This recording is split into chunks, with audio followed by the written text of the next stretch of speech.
So we're here today with Niven Samanchetti, and Niv's got over 35 properties in Sheffield, Manchester. Forget Sheffield, man. Manchester, Salford, Liverpool, but mostly Manchester. And you know what, guys? I've learned a lot from yourself, Niv. Like, you've actually helped me a lot. Thank you, man. No worries, man. It's nice to see someone actually doing stuff, and you're a real hustler and like helping people, man. Yeah. Especially the hustlers out here. Yeah. So, Niv, talk to us. What's your total portfolio value? No, everyone asked that question, man. Yeah, I did my schedule the other day. And it's looking about nice, healthy 10 M's. 10 million, but obviously there's debt on that as well, mortgages and stuff, but it's very healthy. That's crazy. Yeah, crazy it's numbers, nice, guys. it's nice. So Niv started out with very little funds, guys. In this video, we're going to get into Niv's story, how he started out, how he scaled up his portfolio to such a big size. We're going to give you guys some tips on how you can do the same thing, because it is possible. Niv, let's get straight into it.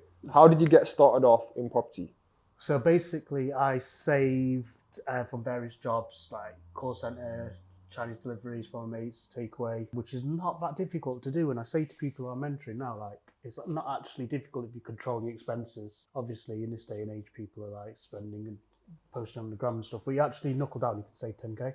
Yeah. And that was my first deposit, 10% deposit, first time buyer mortgage, and then I got consent to let that out to 4 people. And yeah, it's the same as today. There was less demand than today, actually, for HMOs and the property in general. There's more competition, so it forced me to really concentrate on my offering, which was like all-inclusive, fast internet, even at, 2008-9, and just get the product spot on. And it was full from day one, to be fair. And then I just rinse and repeat. It went slow at first, and it took me 2 years to go again.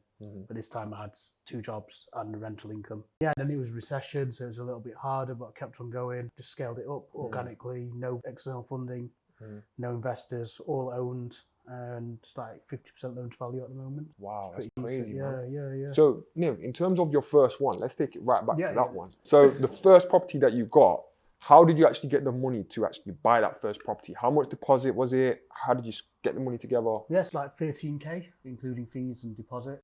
Property was 100 grand-ish, I can't remember.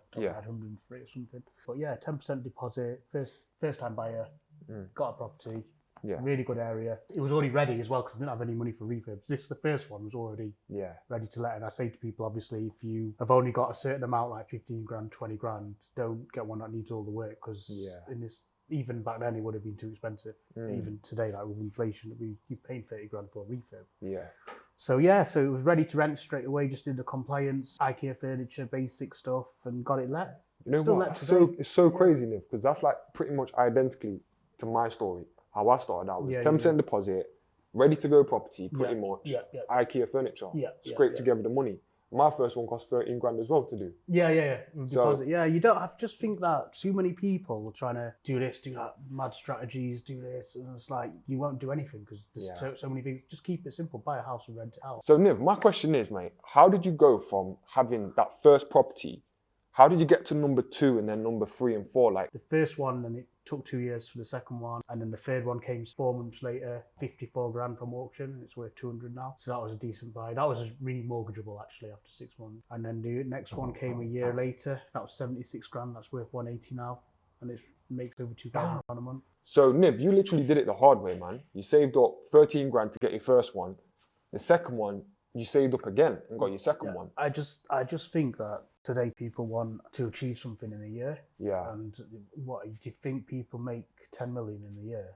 It takes 10 years, but it's still $1 million a year. But people don't want to wait for that anymore, and that's one of the things of the Instagram generation kind of thing, where people are posting fake things and saying, like get rich quick on whatever scheme it is, and it's not. Otherwise, everyone would be rich, wouldn't they? That's it. Then everyone would have 10 million portfolios. Niv, I don't even want to go off topic too much, but one thing I do see, people that are doing like TikToks, they're doing a video tour outside a property, right? But they're acting as if it's theirs.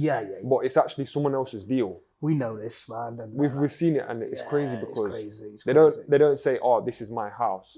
But the fact that they're showing someone around something and they're not being clear about whose it actually is. And it's misleading people to think that's theirs. And then you could have like 10 people who put in a grand each, and there's just all sorts. But I've done it the old school way, and old school's the best way sometimes because I don't have to answer to anyone now.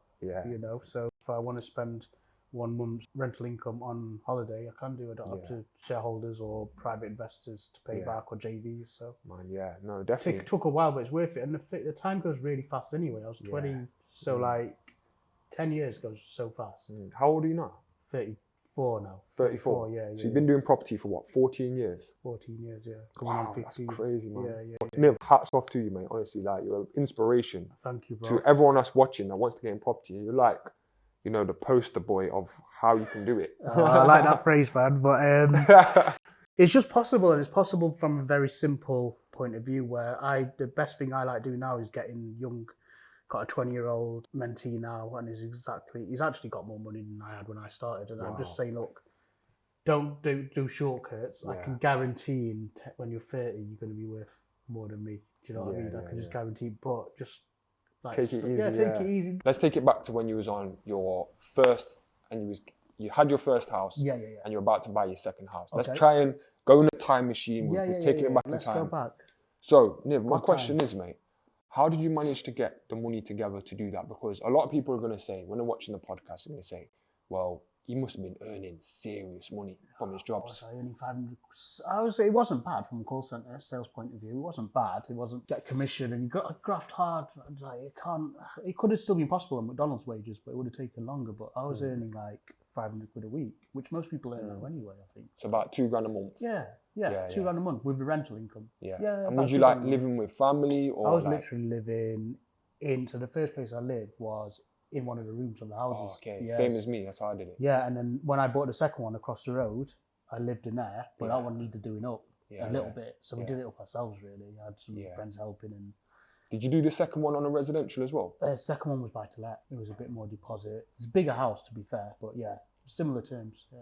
So what was the time frame from getting the first one to the second one? 2 years. 2 years. More or less 2 years. Yeah. 18 months. So a key takeaway from this is be patient, keep on grafting and saving, because sometimes it does take a couple years to go from your first house to your second house. My one, it took me about a year, but that's because I remortgaged the first one, and that allowed me to pull out money to buy my second. So Niv, let's stay on this then. So you're on house number 2. What was the time frame from going from number 2 to number 3? Number 2 to number 3 was about 7 months, 6 months, because it was an auction purchase. Didn't even know about bridging, didn't know about anything, just bought it and worried about raising the finance later.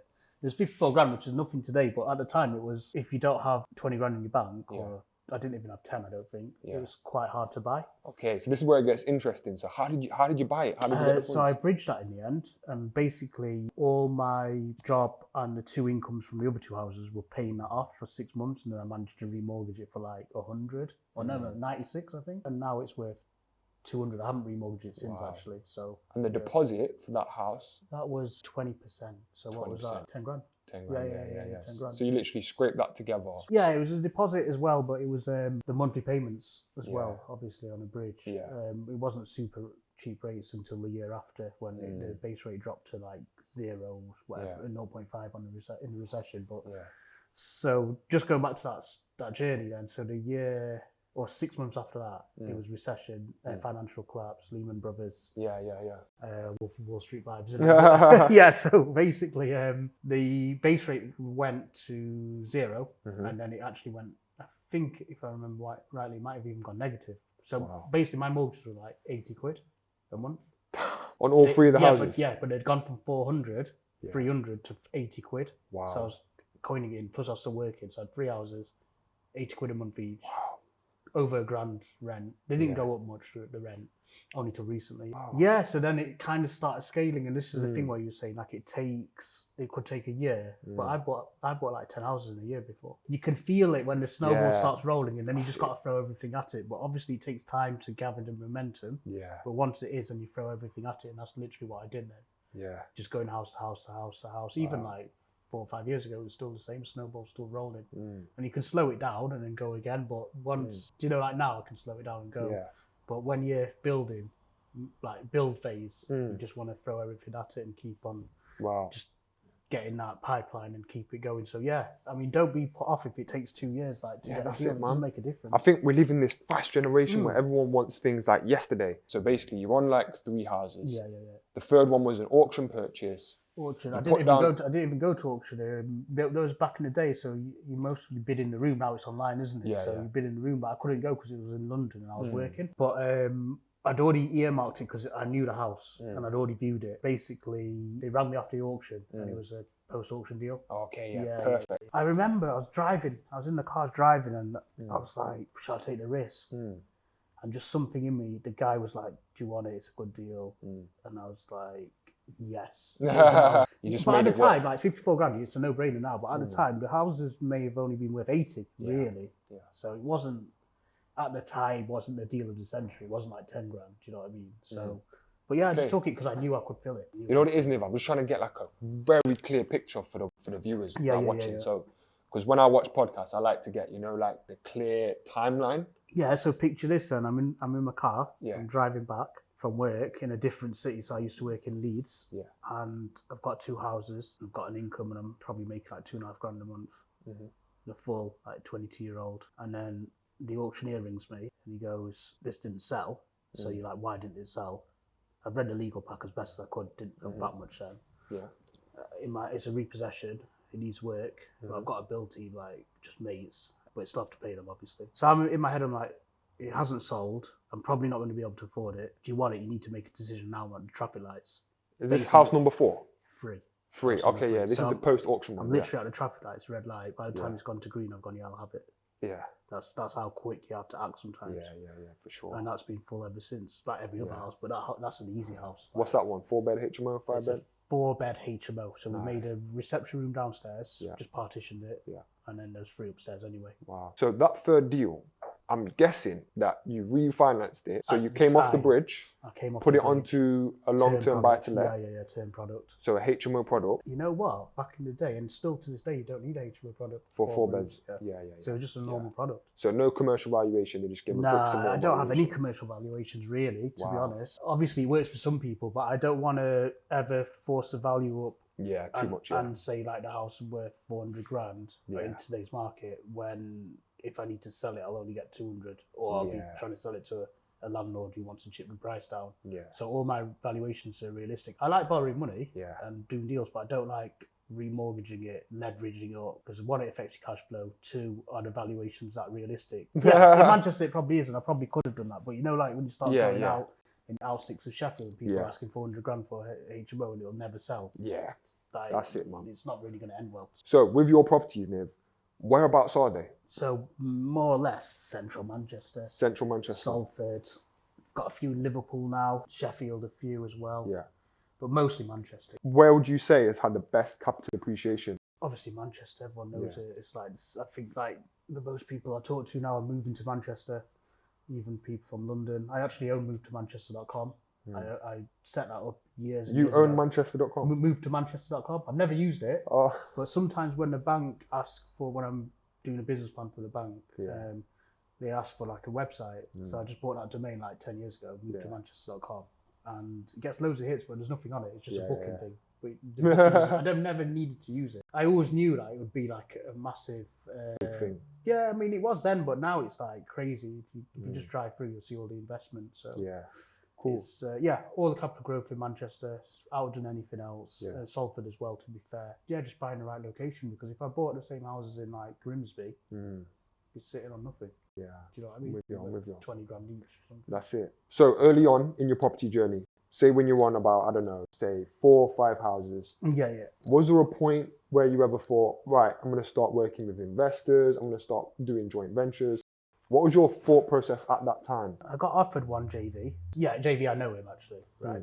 Grew up with him. I'm so glad I didn't, because I just want it all myself and I'm doing all the work, and I didn't. Yeah, you can go faster, but I wouldn't own. I'd only own half what I own now. So the cash flow we were talking about earlier would only be half. Then there'd be like conversations to be had every week probably.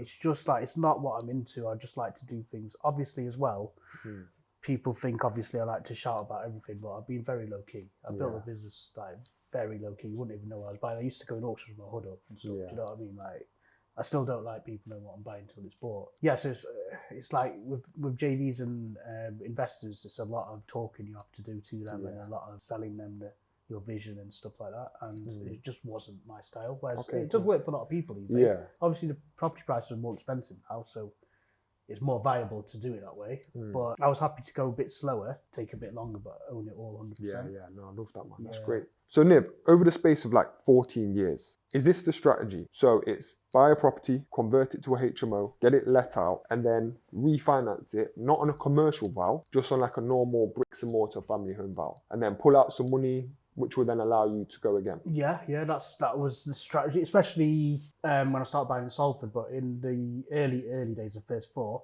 I haven't remortgaged because you couldn't. It was recession. You couldn't also sell. Wow. Because I was buying some bargains, and to be honest, I'm glad because I probably could have sold them and made 100 grand. Yeah. And I wouldn't have anything today. So yeah. Kind of glad. Yeah. So later on, when I was buying in Salford, I was remortgaging just to get my deposit back. But we were spending like 10 grand on the conversion. That it was very basic.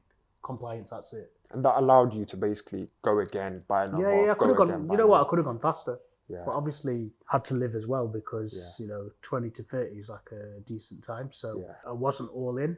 I was like around the world and stuff. So I wasn't all in, and I could have gone faster. There's a lot of houses next door I could have bought, and I'm obviously regret it now. But I wasn't 100% full time till I came back, and then I went again. And I'm starting to go again now, to be fair. So have you ever sold any of your houses? I sold 2 years ago after COVID to my mate who owns the agency, who manages all the houses. Yeah. So I sold 2, but I reinvested the money into another 2 houses. Okay. But in Sheffield, basically. Yeah, that's it. And I shouldn't have even really sold them. I just did at the time. So there's a few things I want to touch on in this podcast. First thing is the BBC documentary. Sorry guys, Channel 5. So what I'm going to do is I'm going to put it on the screen right here. So this is Niv. He was featured on a Channel 5 documentary. Oh, you've got it on the screen, yeah? And basically, this documentary is so funny to watch. It's very educational as well. Yeah. I actually found you through that documentary. Yeah, you did, you know. That's how we actually met, wasn't it? You said, when you watched it, were you into property? Yeah, man. I think I actually watched that when I was like very early on. Yeah, you told me like you had one or something. So I used to type in landlords, famous landlords, property business, that kind of thing. And you came up. Yeah. And it was like a little clip from the Channel 5 documentary. Got mad views, you know. I actually found the full documentary. I watched it. Good man. I just rated you because you was very authentic. Yeah. You was being yourself. I don't know if you was playing for the cameras a little bit. I don't know. Do you know what? Yeah. When I did it, I didn't think it'd blow up. I thought it'd be like Homes Under the Hammer. Where it's just a bit shit. No one watches and the thing is, all my mates would be on Homes Under the Hammer. But then they started like saying the budget's this and stuff like that, and I thought, why don't we have a laugh with it? Because the thing is, I never really, because I never really celebrated, and I didn't even used to count how many properties I had till they started asking me these questions on the documentary. For the production team started going, what is your actual, what do you own and stuff, and they were just getting me to drive around and point and stuff, and I was like, you never celebrated it, and it just happened. It was 10 years in the business as well. We just used our budget for a party, and it came across all right on TV. I love the fact that you pulled up in a red Ferrari. Yeah. Like, that was a celebration, you know. That was like, buy yourself something nice. Honestly, like, the graft is hard, especially if you do it all yourself. So the build team was in-house. The rental was in-house. There was no agencies. The sourcing was me, everything, plus working. And you enjoy it, so you don't, obviously. But that stuff there does really well on YouTube and on TV. Yeah. People love to see the wealth, like the Ferraris. Obviously, you've got a Lamborghini outside right now.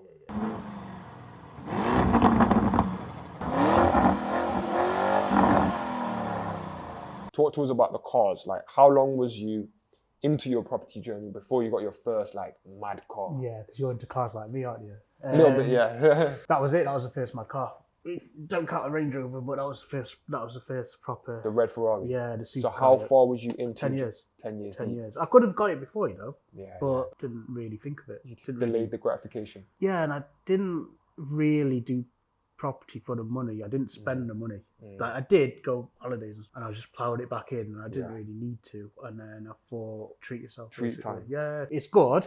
Yeah. But then you tick it and it gets boring. Don't say that, man. I got nothing to look forward to now. I'm looking forward to yours. But no, it's a good feeling. And then obviously, but I do enjoy cars. It's not, you know, I actually like cars more than property, but you got to also do what you're good at. Yeah. I've tried other businesses as well, to be honest. And I've not had any success, but every property I've touched, I've got a golden touch with property. Yeah. But, you know, I bought and sold cars back in the day before when I had like one house, just to add extra money in it. Just when everything went like, not wrong, but it was just unlucky and hit and miss, and it's not consistent. That's the thing with other businesses. The ones I've tried, they've always kind of been like some successes, some failures, and it's like with property, it's a very stable. Yeah, it's guaranteed. You know, like other businesses, it's like you can watch something and say you can make like 10x, 20x. You put this into marketing, but it's so hard. Yeah, you're starting from zero every month. Property subscription based, if you think about it, it's like Netflix. Every month you've got your tenants are your subscribers, and they're paying how much, 400 quid, 500 quid, 700 quid we get. Every month, you know, it's coming in. It's like a salary. You get enough, you like footballer's salary, right? But it's coming in. You don't have to go training. You don't have to post stuff. That's extra. If you want to post and do it, that's extra, educate and stuff. But you can be abroad. You can stay in bed. You can be lazy. It's, as long as your maintenance is done and you're buying good areas for the rooms to fall, you get good contract social housing. It's guaranteed revenue. There's very little to go wrong if you know what you're doing. You take the right education. Whereas other businesses, it's like it's a trend can come in. It's out of fashion. It's so marketing spend, influencing spend. You know what I mean? So Niv, let's cover the different strategies then. So, what was the reason why you went into HMOs? Why did you kept buying more and more HMOs? HMOs is just you make 4 times as much as at the time. I think it is still probably. You make 3 or 4 times. I'd say so, yeah. Yeah, about 3 or 4 times as much as a normal single let. In terms of the monthly profit. Monthly profit. So that's one of the reasons. Second reason is, and it's still to this day, it's easier to deal with problem tenants because if you get one person not paying, then you get 3 other rooms profit as well. So you're never down. Whereas if you get a family and stop paying, you're zero. So do you feel like it's less risky than doing a family home? Less risk. Today, maybe not, because the demand is so high that you can pick and choose the best tenants. So I've got council houses in Manchester where I've rented to doctors with guarantors. So it's not so much now, but back in the day it was. And back in the day as well, a rent was 600 quid for a family and it was 380 for a room. Yeah. So that's it. So what's your thoughts on Airbnb? Am I right in saying you've got a couple Airbnb? I'm looking to do it in Marbella. I wouldn't personally do it in the UK. I had one. It was good, but at this point in my career, the time to money ratio wasn't probably there, and I'm not needing to chase every pound. Yeah. But if I was starting out again, it would be a good model. I think it all depends. I mean, depends how hard you want to work, and you have to work hard in the start anyway. Yeah. So if I was starting again, I probably would squeeze every pound and do Airbnb and service accommodation. Yeah. I do teach it now as well, but it is a lot of work. Like you can't be remote, or you can't be like I'm quite lazy now and chilled, so you can't really be like that. It's very intensive. Yeah. Okay, cool. So what's your thoughts on doing flips? Yeah, I like flips, depending on the market. So at the moment, what is it, February 24, filming this, things are struggling to sell.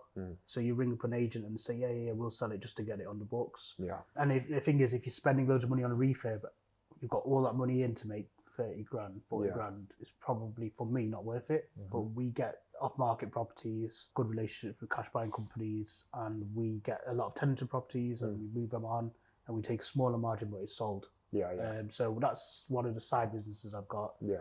But in terms of flips and renovations, it depends on the market. And it depends how much cash you've got. So Niv, what would you say your favourite thing about property investing is, and what would you say your least favourite thing about it is? The favourite thing, let's get to the money, man. It's got to be the money, it's got to be. But and also the ease of it, like it's not actually that difficult. You just got to buy, get the cash, and wait for the big chunks. But when you got the cash flow, it's a very easy business, to be honest. Like if you think about it, compare that to setting up like a fashion store or something. Do you know what I mean? Yeah, 100%. Mad marketing, and then the worst bit of it is maintenance. Literally, like dealing with builders, relying on builders. You can't do everything yourself when you've got a big portfolio. Chasing stuff. Even if I get, because of my experience now, so if I get an assistant, which I have, and I pay them, it's not worth their time because they don't have that experience and they don't know if something's been done properly. That's probably the worst bit. It's just a few phone calls, but it's still a few phone calls you don't want, basically. Tenants are fine. We're very careful who we rent to, but realistically, it's basically maintenance and. That's the biggest headaches. The biggest headache is maintenance. So just to have a bit of an overview of the business right now, what does it look like in terms of the team? What about the management? Do you actually get involved in the management? Good question, because I was speaking to my mate about this the other day. My business is very lean. no office, no, I've got an assistant, and that's it. So Wow. So we use agents to rent rooms. It's only commission basis, so we don't pay any salaries. We don't have a team behind it, so there's no like employees to manage. Not even just from a cash flow. There's no teams to manage. There's no people problems. So it's very, very lean. So most of the cash I'm making is clean profit. Yeah. And there's no need to have a big team because we're paid on commission basis. The rooms are full. What else do we need to do? Maintenance. That's it. Yeah. Subcontractor maintenance. Yeah. So what about the actual management? Do you delegate that to one company or? So the management now is under two companies, one in Manchester, one in Sheffield. Again, that's on a percentage basis. So it's like 10% of the rent. Wow. So I'm involved though, to be fair. I'm in the WhatsApp group, keeping an eye on stuff because I'm quite an active landlord. I can rent rooms faster than the agency can. Yeah. I can deal with problems. I still get involved. Like last night, you know, when I messaged you today, so you're still on for 11, can make it a bit later. So last night, 4 o'clock in the morning, WhatsApp group, there's a problem in one of the properties. So I'm just sorting it out. It was only a minor issue with the fuse box because of the cooking and the HMO, but I'm on it. Yeah. And it's just WhatsApp stuff. So I'm just used to it doing it myself, but I do give it to an agency now, to be fair. But yeah. So they must be doing a great job because I know what you're like, Niv. You're very clear on what you want. So they must be doing good for them to still have all that management. When I do business with people, and I don't do it often, I will only do it if I like the person. So I know the director. I go on holiday with him. He's a mate now. And I met him on Instagram and I sold him 2 houses, but he's like a really close mate now. So shout out to UBI Holdings who do my management. But that's the relationship. Literally, I wouldn't give it to anyone else. I'm struggling in Sheffield. I've only got 5 in Sheffield, but swap management twice. Sometimes this year I've done it myself in Sheffield, so it's one of them. But in Manchester, we've got so many that they make a good chunk out of it. Obviously, 10% of quite a lot of rent. The rent roll is probably 60, 70 grand a month. Yeah, big numbers, but I only rely on management, and I'm involved. I don't just leave it. And but if you wanted to, could it be fully passive? So you could potentially say to your assistant, right, listen, I'm going away. Yeah. Here's the right people you need to speak with. Any maintenance issues. It could be passive, but I wouldn't like to do that full time because if the more passive it is, the less control and less money you make. I know it's like small things, but like if someone wants to renew, just because I've always built a relationship with tenants as well. Like it's really helped me. I've always built, my business has been built on customer service. So I don't see tenants as tenants, they're like more my customers. So that relationship was, in COVID I was full, everyone was paying. Wow. I've never had a problem with tenants. So when you outsource, you lose that. Yeah. And they'll still come to me rather than put it on. There's an app. Yeah. They use like Arthur app to put the maintenance logs and stuff. Half the time it doesn't get looked at, and they'll just message me. Even the students in Sheffield have got my number, even though it's fully managed, and they'll just message me and they'll know it gets sorted. And then so I don't really even need agents. It's just a buffer though. They take the liability away, and also they take one of the big things when I was coming up was like I had to fly back and meet. I had a manager then and just go through all the rents, and it was just 3 hours of maths, and just a bore. Like not even maths, just like counting rent and stuff. Whereas I just get a statement every month now, and I can see the performance of the business. Yeah. So it's like a monthly management statement, and I can see what rooms are. There'll never be rooms empty because I'm on it before, but I can see if we spent too much on maintenance or. Do you know what I mean? So I get a report every month. So Niv, what would you say like your top tips are for brand new people that are starting out in property? Number 1, just do it. Get involved. Do it. Don't sit around for 3 years. Shall I do this? Shall I do that? Because you won't do anything and the price will be too much. Save, like that's a massive one. You can't start with 0. There might be courses telling you can, but you need money to pay for that course, and you will get. There's no point buying a course if you can't do anything anyway. Yeah. Right. So save. It's not that difficult. Forget the gram. Forget flexing. Forget like living your best life. Just save if you're serious, because in 2 years you'll be well gone. Flying. Yeah, you'll be flying, and then you'll be like, oh, I only had to save a year. Or whatever it's going to take you. So literally probably about a year. Yeah. And just keep reinvesting. Don't be taking money out. I mean, it was only 4 or 5 years ago I started really spending. So don't be taking money out of the business and spending it. Just keep reinvesting and it'll grow. Yeah. And just have confidence as well. Like confidence is a massive thing I speak to my mentees about. So it's like quite a daunting thing buying a property if you haven't done it when you're younger, 20-year-old, you don't care. You could mess up and get it all back kind of thing. And but when you start thinking about it when like 23, 24 and you haven't bought the first property, it gets more and more daunting. So I just have the confidence to buy it. And a lot of the things you read online puts you off actually as well.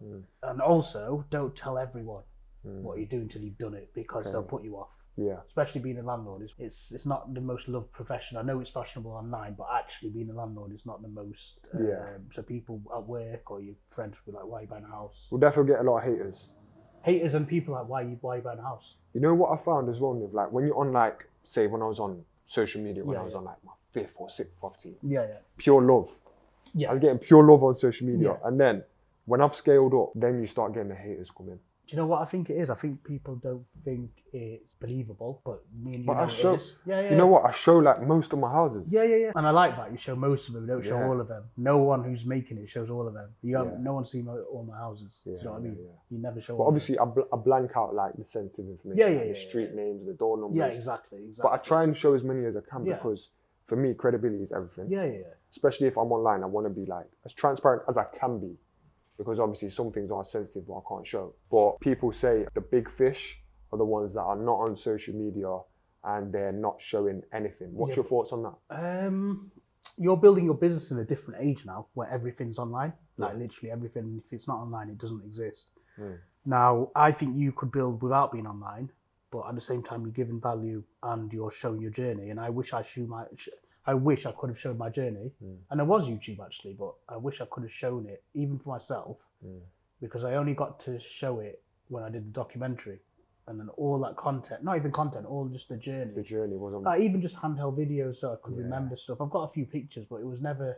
So would you recommend people that are starting out to actually record their process? Everything. You don't have to post it. Don't post it if you don't want, but do it for yourself so you can see your own progress. It's like writing a diary, but it's visual. And I wish I did that because it can be a blur. You know, like if you're properly grafting, like it'll be all right for you because you can look back when when I'm old. Not even that, when you, I don't know, say you get to 100 houses like we were talking about, you can look back. But some people who haven't can't. Yeah. And then it's different. Yeah, I'm with you. So, I don't. Big fish is not online is not necessarily true. That's old money, and no one's pretending we're from old money. Like we're not. Yeah. So I think my perspective is times have changed, and ultimately for me, starting out with zero, I kind of had to put myself out there to attract new partners and stuff. So times have changed. Times have changed, man. Everything's online. It's haters who want to achieve what you have, who are going to hate anyway. Yeah. Mostly. I got mad love for my documentary, mad love. Yeah. So it's never affected me.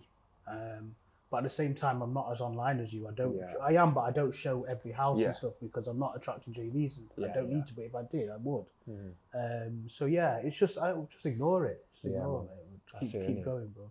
But so Niv, my last kind of question for you, mate, is what is your goals for the next few years? I want to get Marbella properly renovated and do that up like a mad mansion just for me, not even sell it. So just to give context, Niv's got a big, what is it, like a mansion? I'd just say like a beachside villa. Yeah, beachside villa in Marbella. COVID, so I'm looking to do that up.